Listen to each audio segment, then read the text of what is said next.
Ancient stone arches are only part of a deeper story. The Roman Aqueduct System stands as a masterclass in fluid dynamics, a centuries-long engineering project that solved problems modern science would not name for over 1,000 years. This is an investigation into a fundamental mystery. Without advanced mathematics or materials, how did Roman engineers achieve such perfect control over water, moving it across vast distances with unwavering reliability? By the end, you will understand the hidden physics that made an empire's heart beat, principles that still flow through our cities today. We will uncover why they built channels with slopes almost too gentle to see, and we will solve the puzzle of structures that seem to defy the very laws of water. What does it truly take to command a river without ever touching it? The sheer ambition of this task is difficult to overstate. Rome was a city of over 1 million inhabitants, each person requiring gallons of water every single day. This was not merely for drinking. It was for vast public bath complexes, for countless street fountains, for the homes of the wealthy, and for flushing the city's sophisticated sewer system. The demand was colossal and unrelenting. To meet it, engineers had to locate pure, abundant sources, often springs nestled in hillsides dozens, sometimes hundreds of kilometers away. And here was the beautiful, daunting constraint. Every drop of that water had to arrive in the city on its own, moved by the silent, unwavering force of gravity alone. There were no pumps, no engines, no way to push the water uphill. The source had to be higher than the destination, and the channel between them had to maintain a perfect, continuous downhill slope all the way. Visualize the challenge. You are an engineer standing on a hill overlooking Rome. Your water source is a spring 80 kilometers distant, and it sits only a few dozen meters higher in elevation than the city's central reservoir. Your job is to carve a pathway so precise, so gently and perfectly sloped, that water will flow that entire distance without ever stalling in a flat section or rushing so fast it erodes the channel walls. This is the essence of the fluid dynamics puzzle they faced. It is a battle against friction which slows the water, and a careful management of potential energy, the stored power of height. Too steep a slope and the water gains destructive speed, too shallow and it grinds to a halt. They needed a Goldilocks gradient, one that delivered a constant, manageable flow rate day and night, year after year. Getting this wrong meant a city left thirsty. Getting it right meant life itself for an empire. This silent, invisible engine is what we call gravity. It was the one and only power source Roman engineers could trust for a system meant to last centuries. They understood that mechanical pumps, even the clever screw devices they used for small-scale tasks, were far too fragile, too labor-intensive, and far too weak to move the volumes of water required across such vast distances. So they made a profound choice. They would let nature do the work, but only if they could build a path that perfectly harnessed its constant pull. Every decision, from the initial survey of the land to the final placement of a stone, was governed by a single, non-negotiable rule. The water channel had to maintain a continuous, downhill slope from source to city. Modern engineers describe this ideal path as the hydraulic grade line. Think of it as an imaginary thread perfectly taut, stretching from the spring at the hillside all the way down to the public fountain in Rome. This line represents the energy of the water, its potential to flow. The actual aqueduct channel had to hug this line as closely as possible. Any dip below it created a flat pool where water would stagnate and sediment would settle. Any rise above it was physically impossible, a wall that would stop the flow entirely. Maintaining this perfect grade line was the master constraint, the puzzle that dictated every other aspect of the project. It determined why an aqueduct's route might snake for 80 kilometers instead of taking a straight 20-kilometer line, simply to follow the gentle, consistent descent of a distant ridge. It explains why Roman surveyors, with their simple tools, became some of the most skilled practitioners of precision measurement the ancient world ever knew. Their entire goal was to translate this invisible line of energy into solid stone and mortar, creating a river that would never know it was captive. That perfect grade line demanded a number, a precise mathematical relationship between height and distance. Modern analysis of the surviving aqueducts reveals their most astonishing secret, a figure that seems to defy common sense. The average slope of these monumental waterways was often as gentle as 1/10 of 1%. For every kilometer the channel traveled, it dropped only about 1 meter in height. To the naked eye, that path would appear perfectly flat, a ribbon of water seemingly flowing across a level plain. This was no accident or limitation. It was a masterstroke of empirical optimization, a solution honed through generations of trial and observation to solve two opposing problems. On one side was the threat of stagnation. If water moves too slowly, any silt or debris it carries settles to the bottom of the channel. Over months and years, this sedimentation would slowly fill the aqueduct like a clogged artery, reducing its flow until it stopped completely. The system had to keep the water moving briskly enough to carry this material all the way to the city's settling tanks. On the other side was the danger of erosion. If water moves too quickly, it gains destructive energy. It scours and wears away the channel lining, especially at bends or junctions. Given enough time and speed, this torrent could undermine the very structure meant to contain it, leading to catastrophic failure.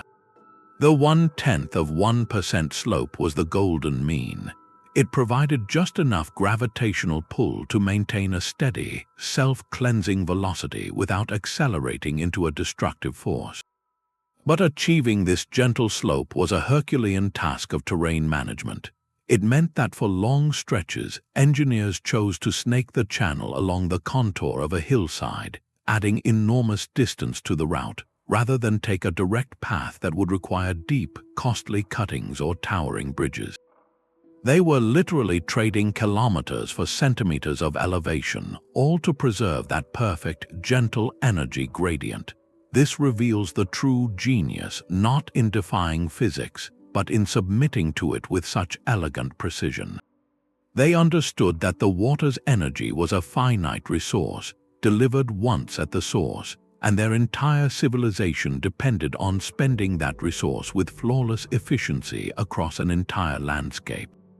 This perfect slope was given physical form in the aqueduct's most critical component, the specus.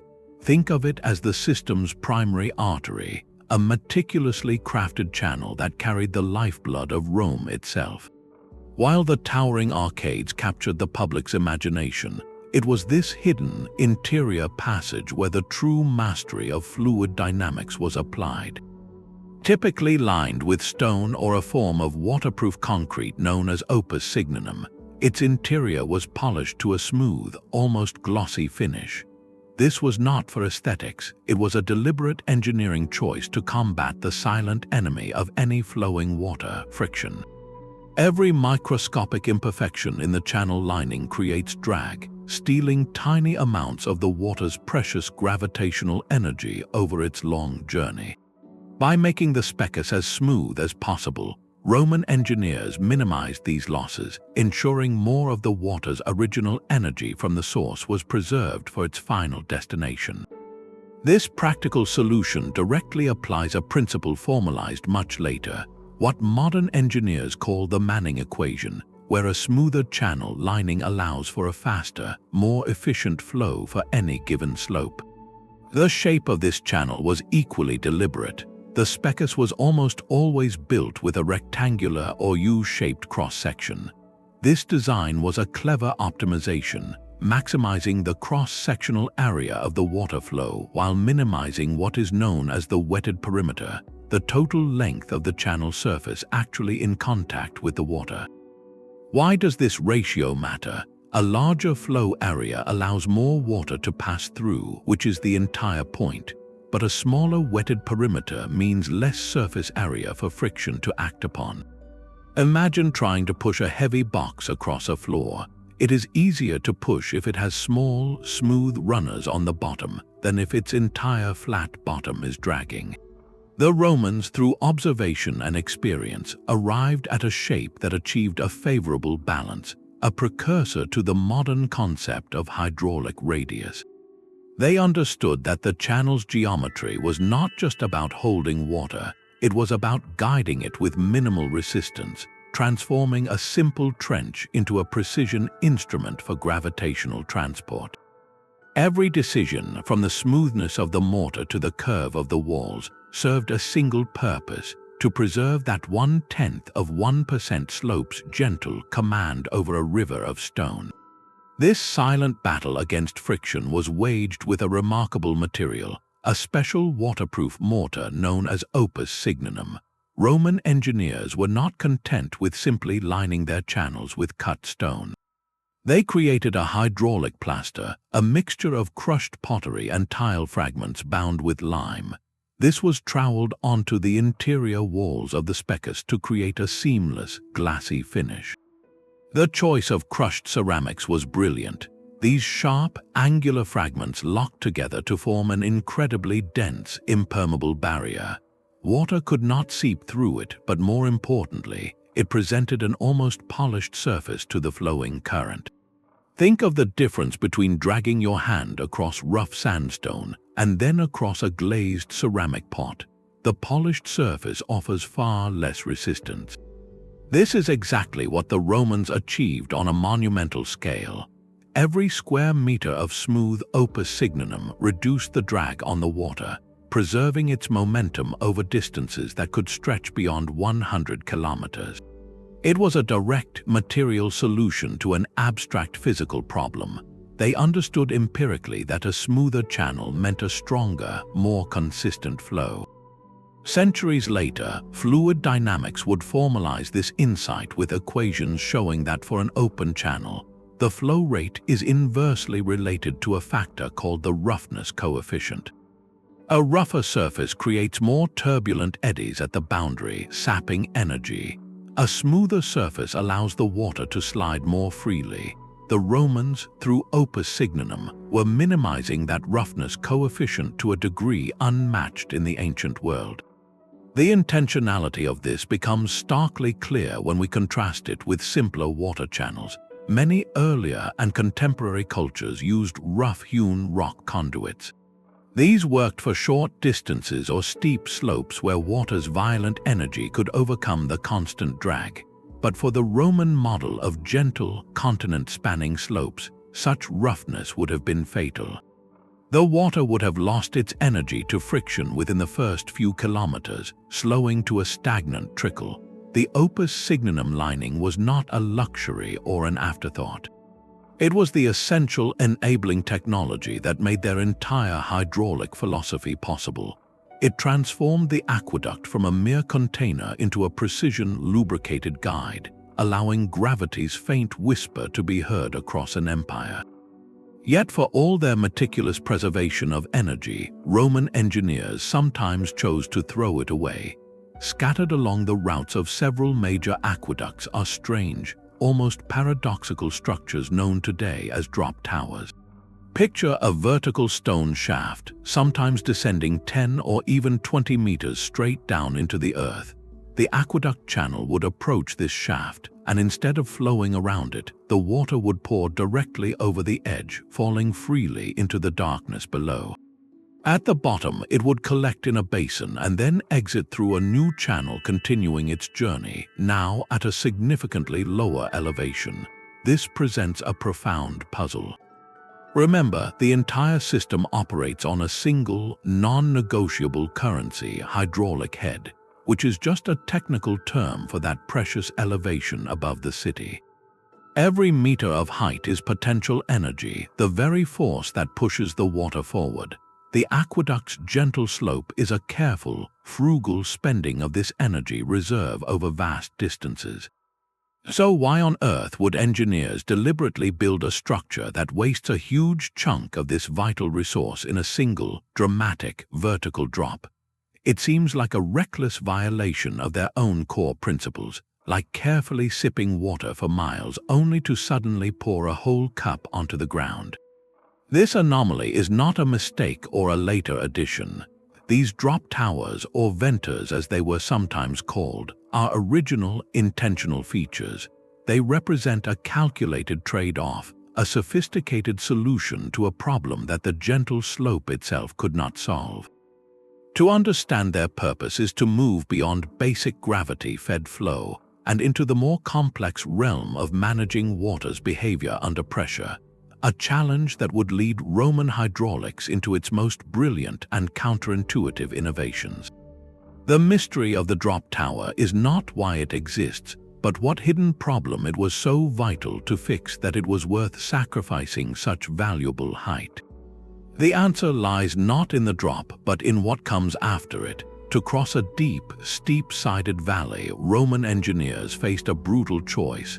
They could build a towering bridge to carry their gently sloped channel straight across, a monumental and ruinously expensive project in stone. Or they could attempt to run the channel down one side of the valley and back up the other. But here the perfect 0.1% slope became an impossible trap. Following that gentle grade down the valley wall would require the channel to snake back and forth for kilometers, adding staggering distance. And more critically, once at the bottom, that same gentle slope could never lift the water back up the far side. Gravity does not work in reverse. Their solution was a masterstroke of pragmatic physics, a controlled reset of the entire system. They would let the channel follow the valley's natural, steep slope down, using a drop tower to manage the sudden descent. At the bottom, instead of trying to climb back out with an open channel, they would use a short, sealed pipe made of lead. This pipe, known as an inverted siphon, would shoot the water across the valley floor and force it up the opposite slope. The drop tower was the key that made this possible. By creating that dramatic vertical fall, the engineers built up a new reserve of energy, of hydraulic head, concentrated right at the valley's lowest point. This energy bank, contained in the sealed lead pipe, provided the pressure needed to push the water not just across the flat bottom, but back uphill to a receiving tank on the far side, where it could re-enter a standard open channel. The drop was not waste, it was an investment. It converted the water's elevation into pressure, a different form of energy that could be spent in a short, powerful burst to solve a geographic impossibility. They traded a long, gradual loss of height for a sharp, localized one that gave them a powerful tool. This reveals their deep, intuitive grasp of a fluid dynamic principle, that height and pressure are two sides of the same coin. The drop tower was the mint where they exchanged one for the other, allowing them to redraw their perfect grade line across a landscape that nature had torn apart. The inverted siphon was a pressurized shortcut through impossible terrain. While the open channel was a placid river of stone, the siphon was a high-pressure artery, a closed pipe that could shoot water across a valley floor and force it back up the other side. This was not a gentle guide for water, but a harness for its latent power. To build it, Roman engineers turned to a material both versatile and formidable, lead. They crafted thick, cast lead pipes known as calyces, with flanged joints sealed with molten metal. In areas where lead was too costly or scarce, they sometimes built pressurized conduits from interlocking stone blocks, carefully sealed to withstand the immense internal forces. The principle was deceptively simple, yet it required a profound leap in understanding. The siphon did not rely on the gentle slope of the open channel. Instead, it operated on the difference in water height between its start and end points. The water would enter a sealed tank at the top of the valley's descent, then plunge down the lead pipe running along the valley slope. This descent built up tremendous pressure within the sealed system, pressure that became the driving force to push the water not just across the flat bottom, but back up the opposite slope to a receiving tank that sat lower than the starting point, but higher than the valley floor. The entire valley crossing was, in effect, a single U-shaped tube. The water level in the elevated entry tank was always higher than the water level in the exit tank on the far side. Nature abhors that imbalance, and the pressurized siphon was the equalizer, forcing water through the pipe until the levels sought to match. The steeper the initial drop, the greater the pressure generated, and the higher the water could be pushed up the far side. This was fluid dynamics elevated from simple gravity flow to the realm of contained energy transfer. The engineering challenges were immense. Those thick lead pipes had to contain pressures that could burst weaker materials. Every joint was a potential failure point. Perhaps even more cleverly, the Romans had to solve the problem of air pockets. Trapped air within a pressurized pipe creates a vapor lock, a compressible bubble that can halt the flow entirely. Their solution was elegant, a series of venting shafts placed at the high points of the siphon's route. These shafts allowed trapped air to escape upward, ensuring the pipe remained completely waterlogged and pressure remained consistent throughout. This reveals an intuitive grasp of a fundamental rule that water, being nearly incompressible, transmits pressure instantly and evenly throughout a sealed system, while air does not. By meticulously purging the air, they turned the entire siphon into a solid, pressurized column of water, a literal liquid ram capable of conquering topography. The siphon was where Roman hydraulics graduated from guiding a stream to commanding a force of nature. The pressurized siphon was a triumph of force, but the water it delivered still carried the land itself. For all its speed and clarity at the spring, a river traveling 80 kilometers collects a hidden cargo of fine silt, sand, and organic debris. If this sediment entered the city's narrow distribution pipes, it would cause relentless blockages, a slow strangulation of the entire network. And if it was allowed to settle within the main aqueduct channel, it would gradually fill that carefully graded specus, altering its slope, reducing its capacity, and ultimately destroying the perfect hydraulic grade line engineers had worked so hard to create. The Romans could not filter the water in a modern sense, but they employed a principle of fluid dynamics so effective we still use it today in water treatment plants worldwide. The solution was elegantly passive, a series of tranquil pools known as piscini limeriae, or settling tanks. These tanks were strategically placed at regular intervals along the aqueduct's route, and most importantly, just before the water entered the city's distribution system. Their design was a study in deliberate slowdown. Where the specus was a smooth, narrow channel built for speed, the settling tank was a wide, shallow basin. As the fast-moving water entered this suddenly expanded space, its velocity plummeted. This dramatic reduction in flow is the key to everything. In moving water, the speed of the current determines its carrying capacity. A swift stream can pick up and transport heavy particles, keeping them suspended in a turbulent dance. But when that current slows, the energy holding those particles aloft vanishes. Gravity, the same force that propelled the water 80 kilometers, finally gets to finish its work on a much smaller scale. Here, the Romans were applying, without the formal equation, what we now call Stokes' law. It describes how a small, solid particle settling through a fluid will eventually reach a constant velocity based on its size, weight, and the fluid's viscosity. In the quiet expanse of the settling tank, the sand, silt, and fine gravel simply sank. They drifted down to the flat, clean floor of the basin, leaving the clearer water above to flow out through an exit channel placed higher up on the opposite wall. The system was self-cleaning in a cyclical way. Maintenance crews would periodically divert the flow, enter the empty tank, and shovel out the accumulated sediment, restoring its capacity. This was preventative medicine for the aqueduct itself. By stripping the water of its abrasive cargo before it reached the city, they protected the delicate linings of the specus and the even more delicate lead pipes of the distribution network from scouring wear. They were not just delivering water, they were refining it, using gravity a second time to perform a different but equally vital task. The settling tank transformed the aqueduct from a mere transporter into a primitive processor, ensuring that the force which brought the water to Rome did not also bring the mud that would choke it. All that meticulous engineering culminated in a single, unassuming structure at the city's edge, the final arbiter of Rome's water.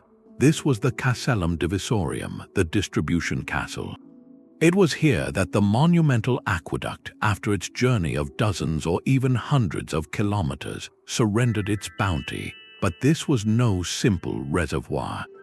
The Castellum was a masterwork of hydraulic logistics, a traffic control center for an entire city's thirst.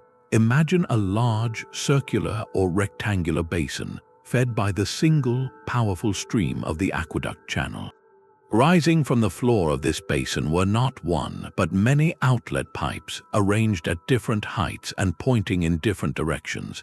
This elegant design solved the most critical problem of urban distribution: how to divide a single, massive flow into multiple, manageable streams without creating chaos or backpressure.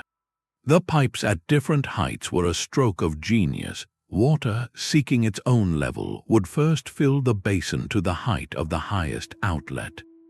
Only then would it begin to flow into that pipe, destined perhaps for the citadel or a major public bath on high ground.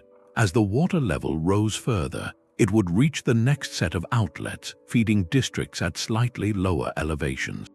This automatic prioritization ensured that critical civic functions and elevated neighborhoods received their share first, before any surplus trickled down to lower areas.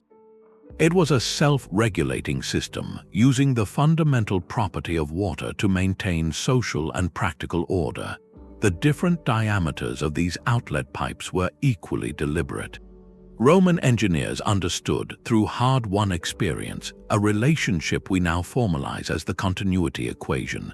They knew that for water flowing through a sealed pipe, the flow rate, the volume delivered per day, depended on both the speed of the water and the cross-sectional area of the pipe. A wider pipe, like a wider river, could carry more water even if the current was gentle. So, by fitting larger diameter lead pipes to outlets destined for high-demand areas like bath complexes or populous districts, and smaller pipes to quieter neighborhoods, they could precisely apportion the city's water supply. They were balancing the equation intuitively, manipulating the area variable to control the ultimate flow rate to each destination. The Castellum Divisorium was where the grand physics of the open channel met the precise mathematics of urban planning. It transformed a raw force of nature into a civilized utility, metering out life and luxury according to a master plan. Here, the river of stone finally fulfilled its purpose, branching into 1,000 smaller streams that would feed fountains, fill baths, and flow into the homes of 1 million people. But this pressurized marvel, the siphon, contained a hidden and silent saboteur. Air, within the smooth, sealed world of the lead pipe, even a small pocket of trapped air could spell disaster. Unlike water, air is compressible. If a bubble became lodged at a high point in the siphon's route, it would act like a springy cushion, absorbing the pressure meant to push the water column. The flow would stutter, then stop, a condition modern engineers call vapor lock. The entire siphon, an engineering triumph across a valley, would be rendered useless by a few liters of invisible gas. Roman engineers confronted this fluid dynamic puzzle with characteristic ingenuity. Their solution was elegant in its simplicity: venter shafts. These were vertical stone tubes, built at the summit points along the siphon's route, piercing upward from the pressurized pipe to the open air. Their function was brilliantly straightforward: to provide an escape route. As water surged into the siphon, it would force any trapped air ahead of it up through the pipe. At the high point, this air would find the venter shaft, a ready path to the atmosphere. The air would bubble out, venting harmlessly into the sky, allowing the water to fill the pipe completely and form that solid, pressurized column essential for the siphon's operation. This was more than a clever trick. It was an empirical grasp of a complex principle, what we now term two-phase flow. The Romans understood, through observation and trial, that air and water could not share the same command channel under pressure. For the system to work, the conduit had to be dedicated entirely to the incompressible medium. The venter shaft was the release valve for that fundamental truth. But the air problem was not confined to the dramatic siphons. Even the open, gently sloped specus could fall victim to a subtler version of this issue. In covered sections or where the channel dipped slightly before rising again, air could become trapped against the ceiling, creating a pocket that restricted flow and increased turbulence. The solution here was similarly thoughtful: periodic air shafts. These were simple vertical openings cut through the roof of the covered channel at regular intervals, often at high points. They allowed trapped air to escape upward, ensuring the water surface remained free and open to atmospheric pressure, maintaining the smooth, efficient flow the gentle slope was designed to produce. Every venter shaft and air hole stands as a monument to a profound practical insight. The Romans knew that to command water, they first had to understand what it could not tolerate. Their mastery lay not just in guiding the liquid, but in meticulously clearing the space for it to obey. This invisible line of perfect descent had to be drawn across a world of jagged mountains and deep valleys. Before a single stone could be cut, Roman surveyors faced the monumental task of translating an abstract hydraulic principle into a physical path through the wilderness. Their challenge was one of breathtaking scale and precision.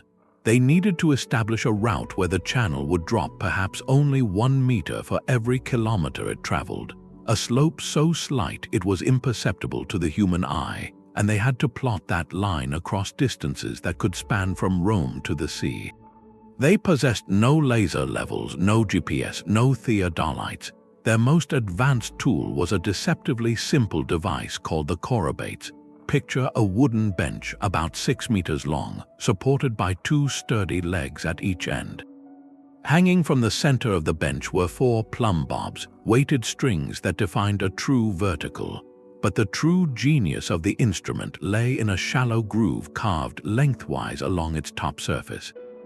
Before taking a measurement, the surveyors would fill this groove with water. The surface of still water, they knew, always finds a perfect, unwavering level.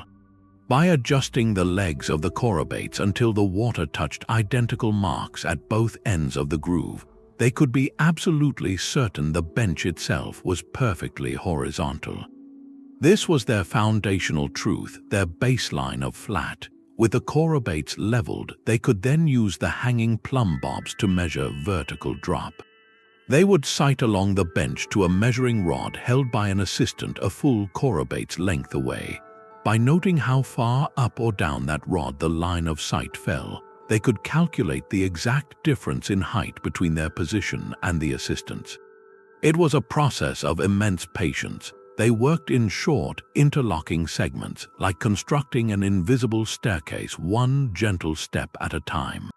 After recording the drop over that first 6-meter segment, the team would move forward. The assistant would become the new base point, the chorobates would be leveled again, and they would measure the next segment. Step by meticulous step, they chained these tiny measurements together across the entire proposed route, summing the minute drops to build a cumulative profile of the land. This was applied geometry on an epic scale. The chorobates did not see the entire mountain, it saw only the next 6 meters, but by faithfully recording the grade of each of those segments, the surveyors could extrapolate the slope of the whole. They were, in effect, constructing their perfect hydraulic grade line from the ground up, using water's own nature to define level, and using simple trigonometry to map a path for water that would one day follow it. The real triumph was not in the tool's complexity, but in the systematic rigor of its use. It transformed an impossible question of continental slope into thousands of small, solvable problems, proving that precision is not a product of advanced technology, but of unwavering method. But that perfect line, drawn with water in a wooden groove, needed to become a permanent river of stone. The surveyor's vision would have been meaningless without a material capable of holding its shape against time, water, and the very earth itself. This brings us to one of the most enduring enigmas of Roman engineering, their concrete. While the soaring arches are iconic, the true structural magic was often hidden within the fabric of the channel walls, a special formulation known as Opus cementitium. This was not the simple lime mortar used by earlier civilizations. Roman concrete was a revolutionary composite, and its secret ingredient was a volcanic sand called Pozzolana, harvested from the slopes of Mount Vesuvius and other volcanic regions. When mixed with lime and water, this ash underwent a chemical reaction that modern science calls a pozzolanic reaction. It created a binder of exceptional strength and, most critically for the aqueducts, one that could set and cure even when completely submerged. This was the non-negotiable foundation for their fluid dynamics. A channel that sprang a leak was not just losing water, it was losing the very energy that propelled it. A slow seepage would lower the water level in the Speckus, effectively reducing the hydraulic head, that precious elevation, before the water even reached its destination. Over months, this could turn a brisk, self-cleansing flow into a sluggish trickle, inviting sediment to settle and defeat the entire system. Worse, a major collapse would sever the grade line entirely, creating an impassable cliff for the water. The aqueduct's hydraulic design was a house of cards, exquisitely balanced, where every component relied on the integrity of the one before it. Roman concrete was the guarantee of that integrity. Its waterproof nature meant the channel walls were not just containers, but perfect seals, ensuring every ounce of gravitational potential from the source was preserved for the journey. Furthermore, its incredible durability meant the channel's smooth interior geometry, so carefully calculated for optimal flow, would not erode or deform under the constant caress of water. The Pozzolana mortar lining the Speckus resisted the dissolving action of flowing water in a way ordinary lime mortar never could. This material science was the silent partner to the fluid dynamics. The gentle 0.1% slope could only work if the channel holding it remained dimensionally stable for centuries.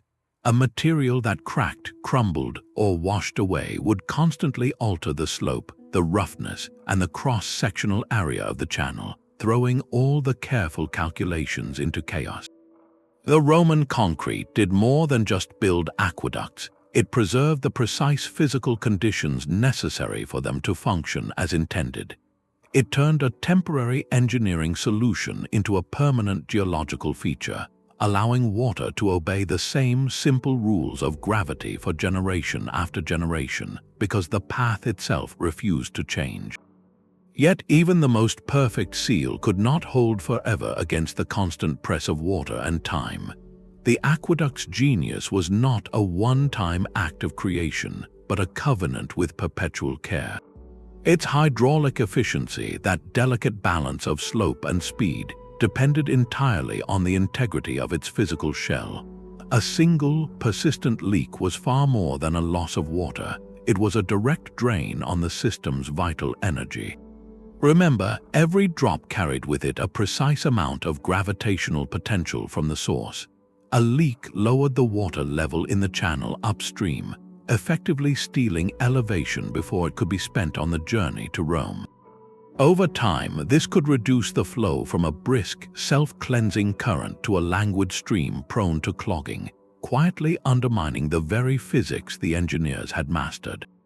To preserve their masterpiece, the Romans established not just a construction corps, but a permanent priesthood of maintenance, a cadre of skilled workers whose sole purpose was to fight a slow, relentless war against entropy. Their battle was fought on three fronts. The first and most urgent was the hunt for leaks. Teams would patrol the channels, especially after heavy rains when shifting ground might open new fissures. They looked for telltale signs, lush vegetation growing anomalously along the aqueduct's path, or the sound of running water where there should be silence. Repairing these breaches was a race against the clock, using fresh batches of the waterproof Opus Signinum mortar to restore the seamless interior.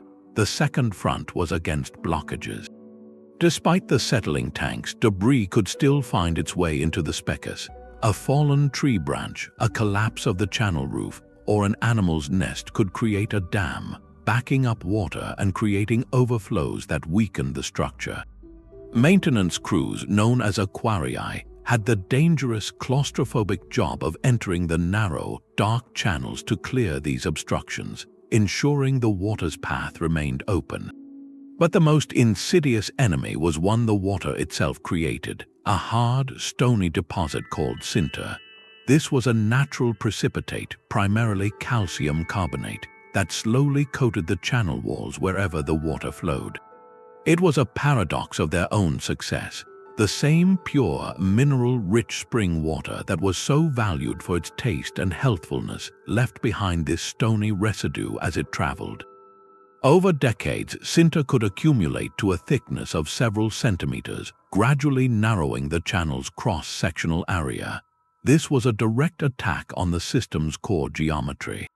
A narrower channel, even with the same gentle slope, would carry less water. It increased the wetted perimeter relative to the flow area, raising friction and slowing the current. Left unchecked, sinter would silently strangle the aqueduct, transforming a wide, efficient river of stone into a choked, inadequate trickle. Removing it was a monumental, recurring task. Crews would have to chip away at the rock-hard deposit with hammers and chisels, a painstaking process to restore the original, smooth dimensions of the Speckus. This endless cycle of sealing, clearing, and descaling reveals the true depth of the Roman achievement.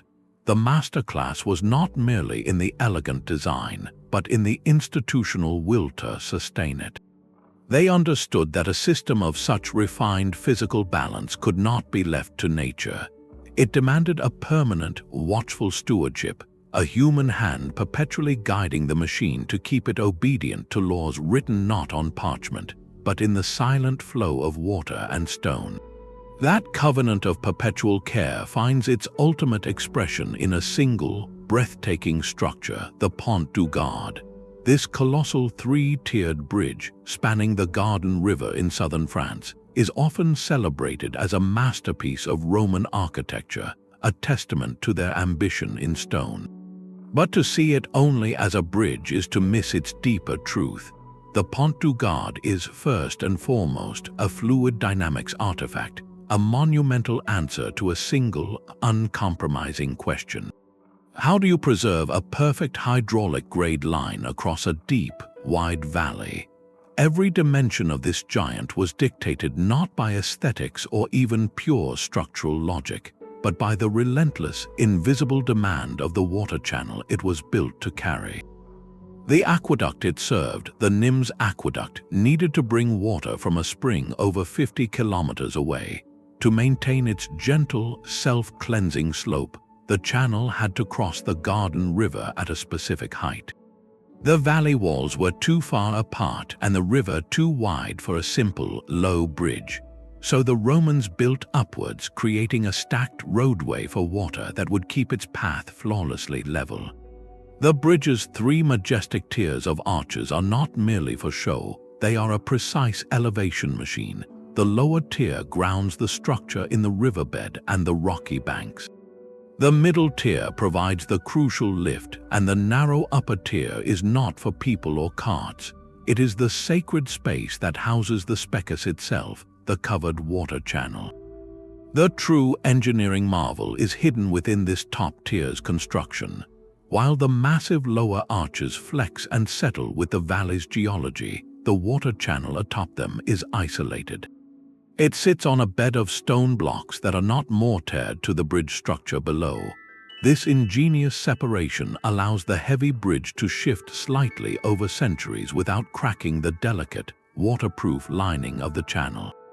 The bridge can move, but the grade line must not. The precision involved is almost incomprehensible. The Pont du Gard is 275 meters long. Given the Nims aqueduct's average slope of about 0.1%, the total drop in height from one end of the bridge to the other should be minimal.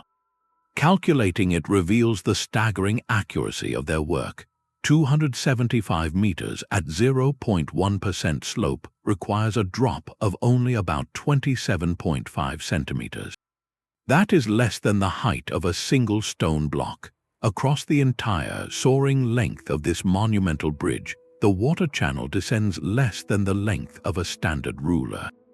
To achieve this, the Roman surveyors and masons had to align the channel's bed with microscopic precision across a gaping chasm. A single misaligned stone, a foundation that settled a few centimeters too much on one side, and the entire hydraulic principle would fail. The water would either pool and stagnate at a high point or rush too quickly down an unintended slope. The Pont du Gard stands as the ultimate proof that for Roman engineers, architecture was never the primary goal. It was always a servant to hydraulics. The arches, the stones, the immense labor all existed for one purpose: to translate an imaginary line of perfect gravitational energy into an unbroken reality. The bridge is not the masterpiece, the uninterrupted flow is, and the Pont du Gard was the monumental guarantee that this flow would remain obedient, crossing not just a river, but the very limits of what seemed possible, on a slope so gentle it defies belief. But the Pont du Gard's perfect grade line faced its ultimate test not in the countryside, but in the city itself. Rome was a vertical landscape, a dense maze of multi-story apartment blocks clinging to famous hills like the Esquiline and the Palatine. Delivering water to a public fountain in a valley was one thing. Forcing it to leap up and spray from a majestic nymphaeum atop a 50-meter hill was an entirely different hydraulic feat. This was the final, critical puzzle of urban pressure, and its solution is perfectly embodied in one of Rome's most ambitious aqueducts, the Aqua Claudia. Begun by the Emperor Caligula and finished by Claudius, this aqueduct was engineered with a singular, towering purpose: to conquer the city's highest ground. Its source springs were chosen not just for their purity, but for their exceptional elevation in the distant hills. Every aspect of its 69-kilometer route was a calculated investment in accumulating a non-negotiable resource: hydraulic head. You can think of head as the water's stored potential energy, its credit of height above the final destination. The Aqua Claudia's builders were, in effect, gathering this credit over a vast distance, banking every meter of elevation from its source, knowing they would need to spend it all by the journey's end to overcome two relentless expenses.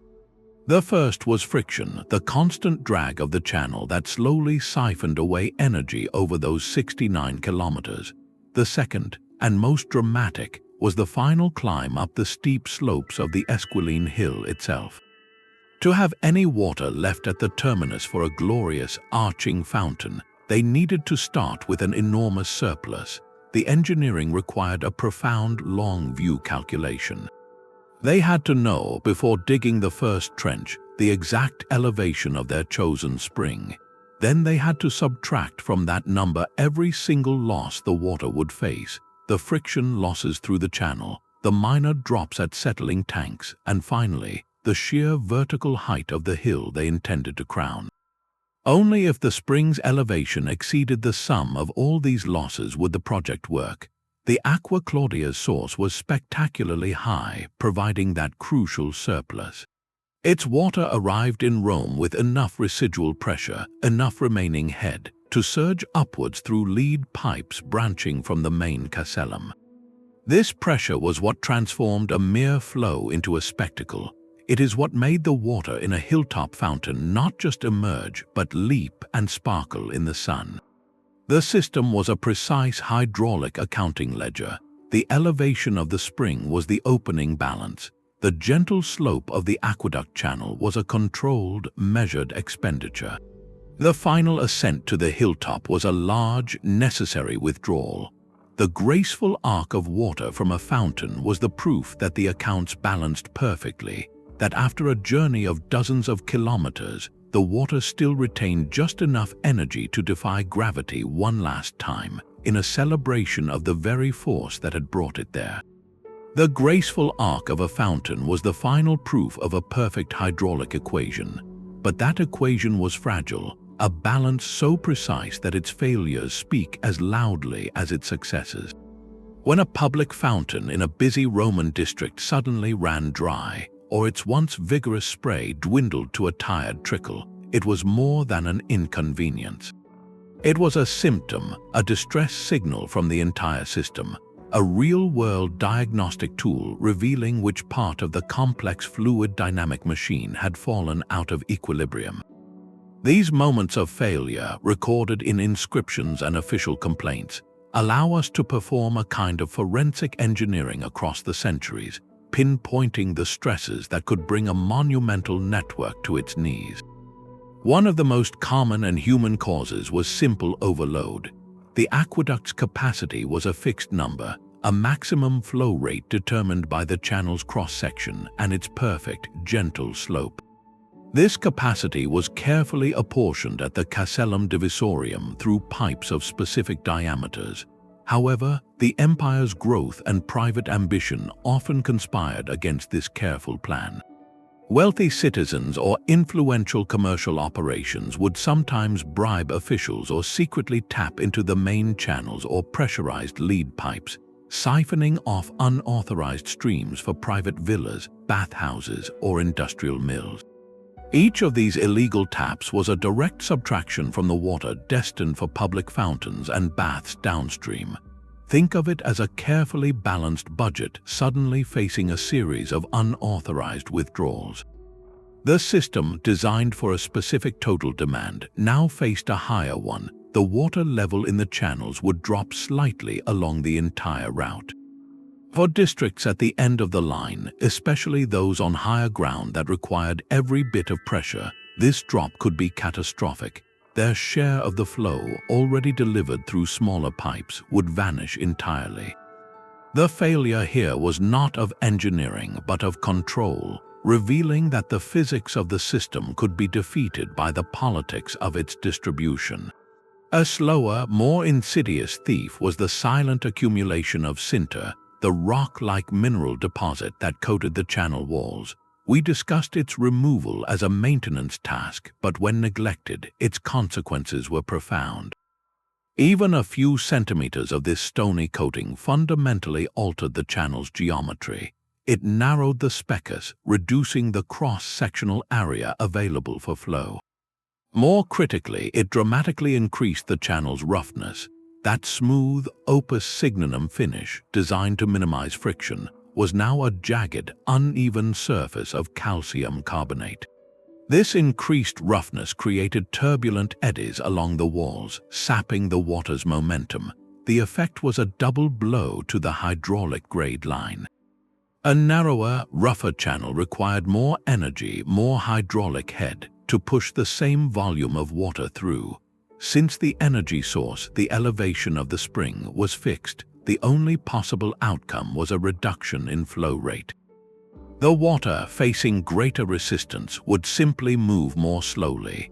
Fountains at the end of the line would not necessarily go dry immediately, but their flow would weaken over years, a gradual decline mirroring the gradual growth of the deposit. This failure was a lesson in entropy, showing how the system's very success in carrying mineral-rich water bred the condition for its own slow decline if not met with constant human intervention. Perhaps the most dramatic failures came from the landscape itself. Earthquakes, heavy rains, or simple geological settling could cause landslides that shifted the foundations of an aqueduct arcade or, even worse, altered the ground beneath a long section of the Speckus. A subsidence of just a few decimeters over a 100-meter stretch could be enough to ruin the perfect grade. If the ground sank, creating a dip, the channel would dip with it. In that sunken section, the water's slope would flatten to zero or even reverse into a slight uphill climb, creating a pool. Here, the water would lose all its velocity, depositing its sediment rapidly and creating a permanent growing blockage. Conversely, if the ground rose, it would create an unintended hump in the channel, a high point that the water flowing from a lower elevation could not physically surmount. The channel would simply run dry past that point. These geological events broke the one non-negotiable rule, the continuous downhill slope. They introduced a local defect that the system's elegant design could not compensate for because the design assumed a stable stage. A landslide was like cutting the taut string of the hydraulic grade line. The water could go no further. Repairing such a fault was a massive undertaking, requiring surveyors to re-establish the true level and masons to rebuild or regrade the channel, a stark reminder that for all its stone and mortar, the aqueduct's function was held in the delicate, invisible geometry of its fall. Each of these failures, from unauthorized taps to creeping cinder to shifting earth, illuminates the same fundamental truth. The Roman aqueduct was not a static monument, but a dynamic state of equilibrium. It existed in a careful balance between constant force, gravity, and constant resistance, friction and demand. A change to any variable in that equation, whether the demand increased, the friction grew, or the foundational slope was altered, tipped the balance. The dry fountain was the system's alarm, a silent testament to the fact that its flowing water was not a given, but a hard-won achievement, perpetually negotiated between human design, human nature, and an unyielding physical world. That perfect balance, once broken, proved difficult to restore. With the gradual transformation of the Roman world, the deep, systematic knowledge that built and sustained the aqueducts began to fragment. What followed was not merely an era of neglect, but a profound disconnect from the very principles that made the water flow. The medieval period saw many of these monumental structures still standing, their arcades marching across the landscape like stone skeletons of a lost age. Communities often continued to use them, tapping into the channels for local water, but the understanding of the system as an integrated whole, a precise machine governed by fluid dynamics, had largely faded. The aqueducts were no longer seen as engineered pathways with a perfect hydraulic grade line. They were simply fortunate stone conduits that carried water. This shift in perception had a direct and damaging consequence. When a section of an aqueduct bridge collapsed or a length of channel was damaged, repairs were attempted. But without the Roman surveyors' tools or their rigorous methodology, these repairs often failed in a subtle, catastrophic way. A local lord or a town's mason might rebuild a fallen arch or patch a broken section of the Speckus, aligning it by sight to what looked level. To the naked eye, the channel seemed continuous, yet even a misalignment of a few centimeters over a short distance could be enough to ruin the entire section's slope. If the repair created a slight hump, water would pool behind it and never reach the other side. If it created a dip, the water would stagnate there, depositing sediment until it formed a permanent clog. The repair, intended to save the aqueduct, would instead sever its hydraulic logic. The water might flow to that point and then simply stop, as if the spirit of the river had been cut off. This reveals a critical truth about the Roman achievement.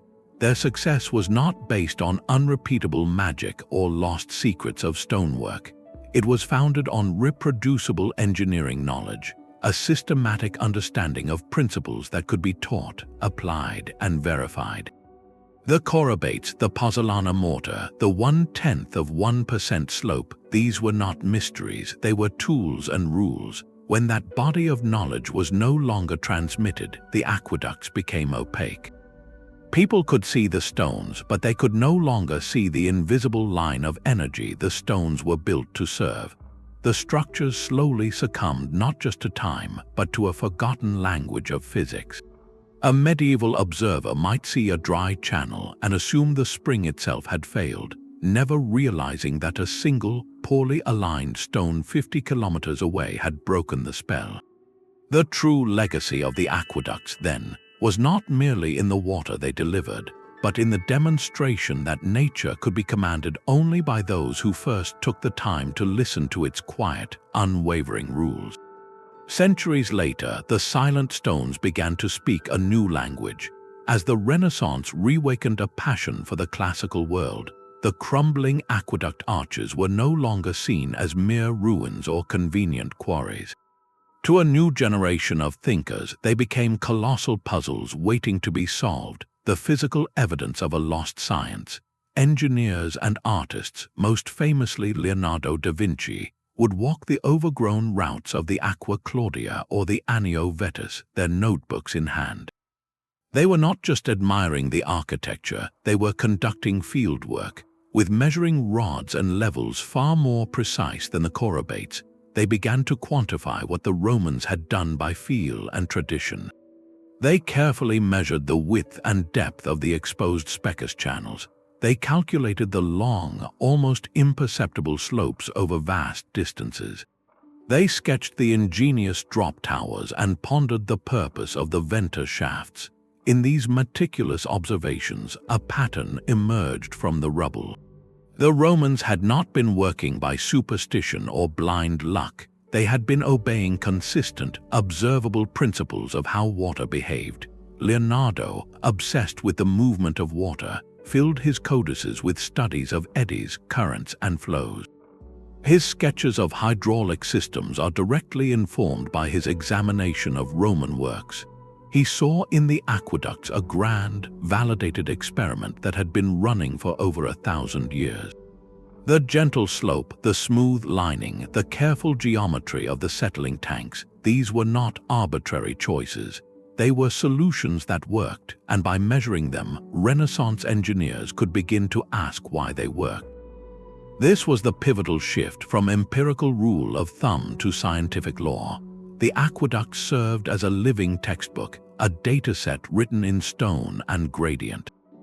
They provided the real-world evidence that allowed thinkers to move beyond observation and toward explanation. When a 17th-century scholar like Benedetto Caselli formulated early equations describing the flow rate in an open channel, he was, in a very real sense, translating the Roman specus into mathematics. The 0.1% slope was no longer just a good practice. It was a number that could be plugged into a formula to predict the velocity of the water. The aqueducts had proven that a certain relationship between slope, roughness, and flow existed. The scientists of the early modern period set out to define that relationship precisely, giving birth to the discipline of fluid dynamics. The silent mastery of the Roman engineers, passed down through generations of practice, was finally finding its voice in the language of calculus and physics. The ruins were not just relics of the past, they were the foundation stones of a new science, proving that the most profound truths are often those that have been quietly holding up the world for centuries. That same silent language of water and stone can now be whispered into a supercomputer.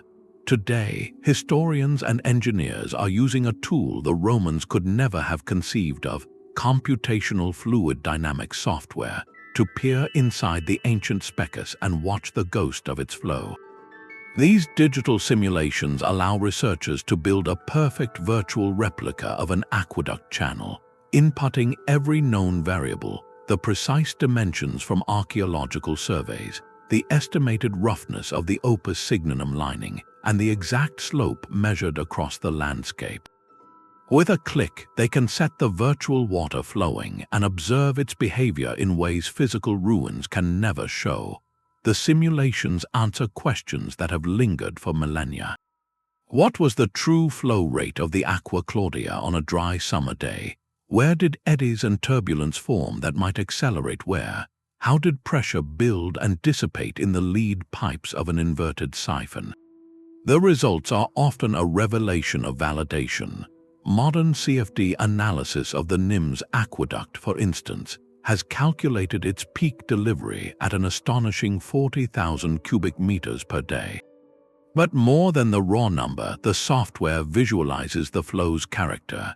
It shows the water moving with a steady, uniform velocity, just fast enough to keep sediment in suspension without becoming erosive, exactly as the gentle slope intended.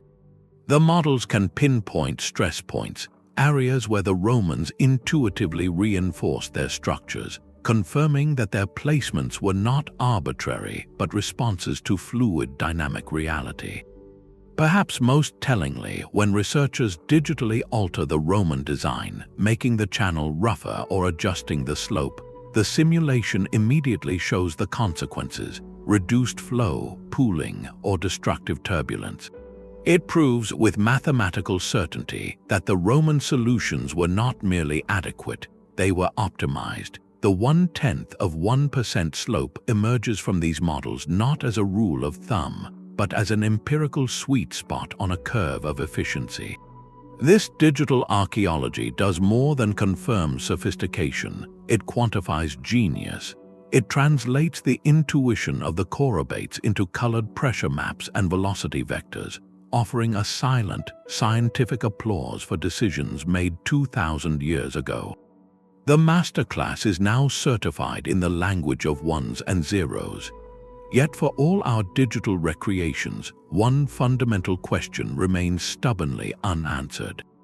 How did the Roman water commissioners, the Aquarii, actually measure what they were distributing? They had no flow meters, no digital gauges, no modern formulas to calculate volume per second. Yet they managed a complex city-wide utility, allocating specific amounts to public baths, private villas, and imperial palaces, often based on legal rights and contracts.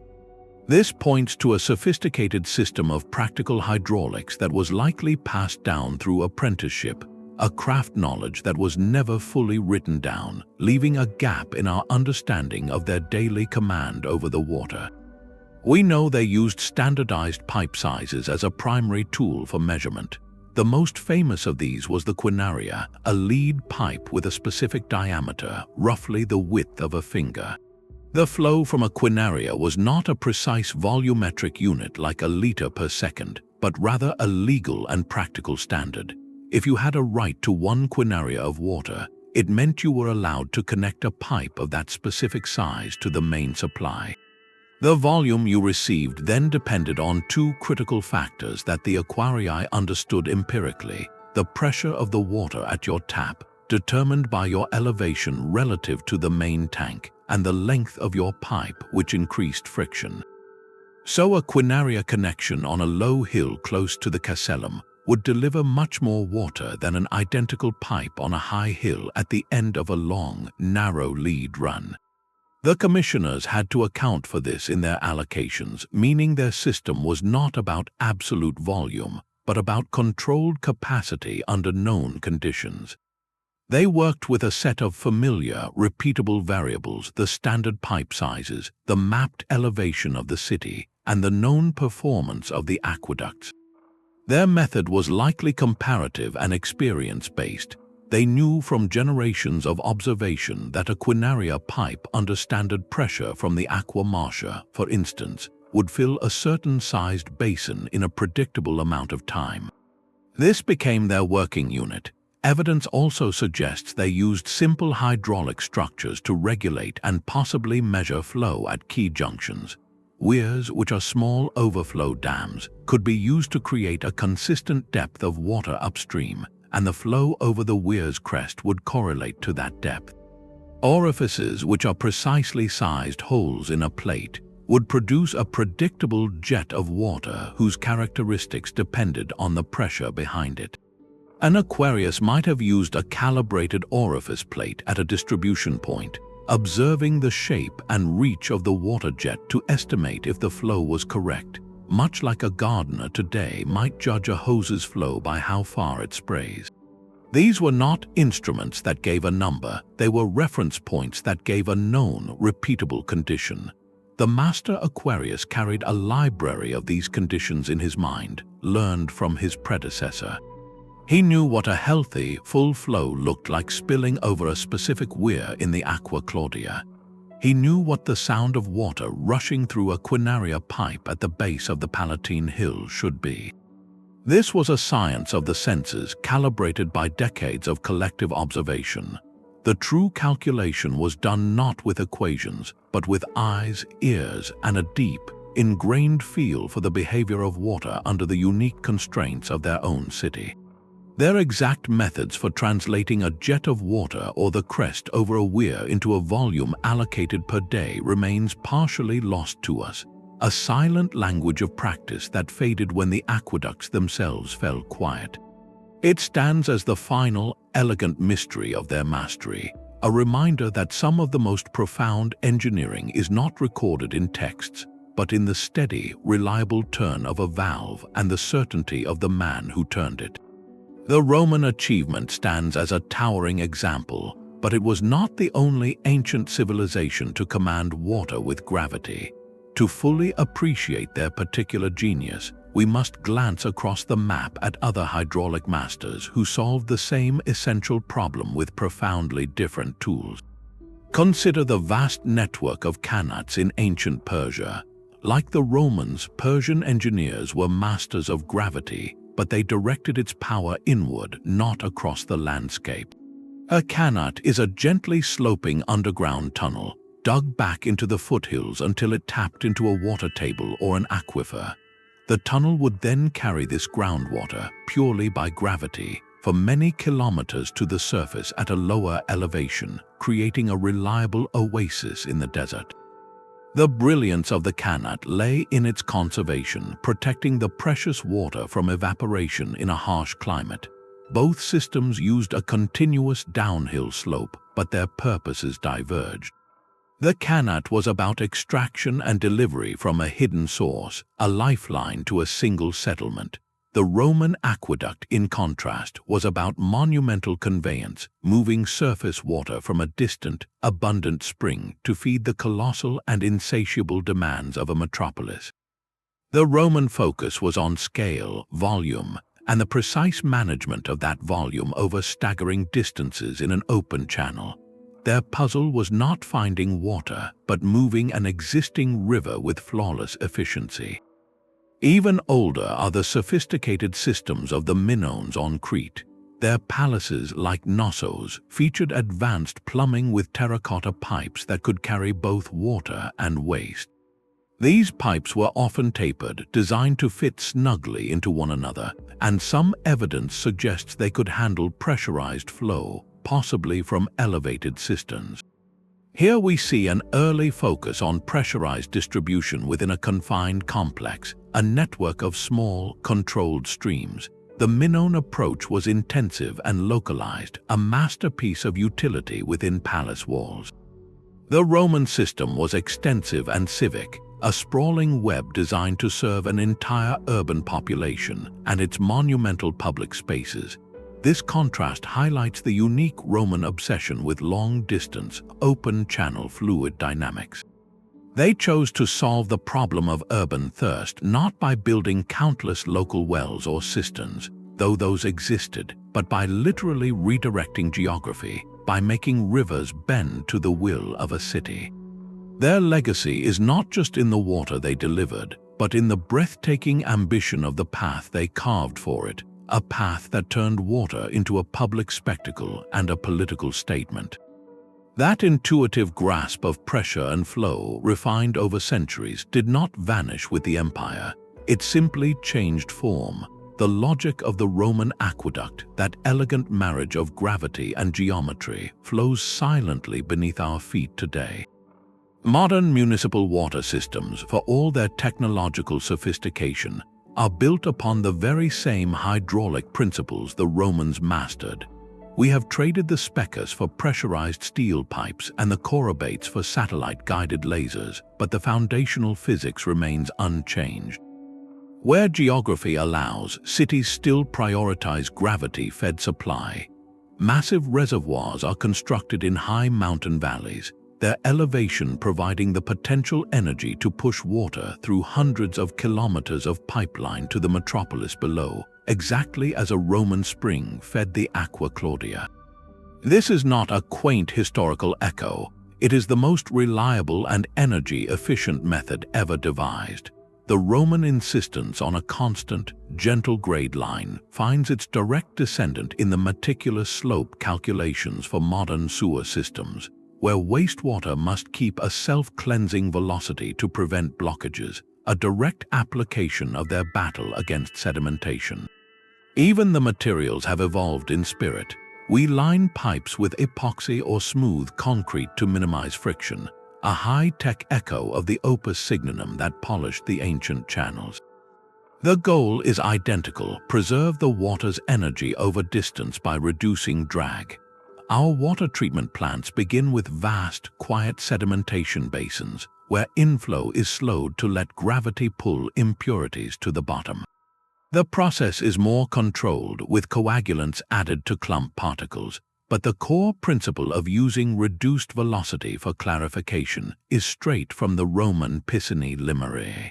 And at the heart of every modern water district sits a facility with a familiar role: the distribution reservoir or water tower. This is the castellum divisorium of our age. It stores treated water and, by its elevation, provides the constant pressure needed for the entire network. It ensures that when you open a tap on the 20th floor of a building, water surges out with force, a modern convenience powered by the same hydraulic head that once arched a fountain over the Esquiline Hill. The Romans established the foundational grammar of urban hydraulics. They proved that a city's vitality could be engineered through the silent, obedient flow of water. Every time you take a drink from a tap, you are benefiting from a 2,000-year-old masterclass in fluid dynamics, a legacy written not in stone, but in the very way we think about commanding the natural world for the public good.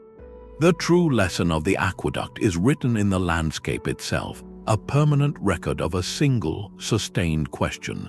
For centuries, Roman engineers treated the entire territory between a distant spring and a thirsty city as one vast laboratory. Each channel was not merely a construction project, it was a live experiment in applied fluid dynamics, running continuously for generations. Their genius was not captured in theoretical formulas, for those came much later. Instead, it was encoded in the relentless, practical optimization of slope against friction, of pressure against material strength, of volume against time. They solved the equations not on parchment, but in stone and water, arriving at solutions like the 0.1% grade through observation, iteration, and a deep, collective memory of what worked. This was engineering as a dialogue with physical reality, a slow, careful listening to the laws of nature, followed by a disciplined response in mortar and lead. It reminds us that profound mastery often begins not with abstract science, but with a stubborn commitment to solving a real-world problem, using the tools and materials at hand, and paying exquisite attention to the results. The aqueducts stand as a testament to what humanity can achieve when it decides to collaborate with physics rather than defy it. They prompt us to look at our own world and wonder, what are the monumental, practical puzzles we are solving today through relentless trial and refinement? What systems are we building right now that future generations might study as our own empirical masterclass? A silent conversation between our ingenuity and the enduring rules of the universe.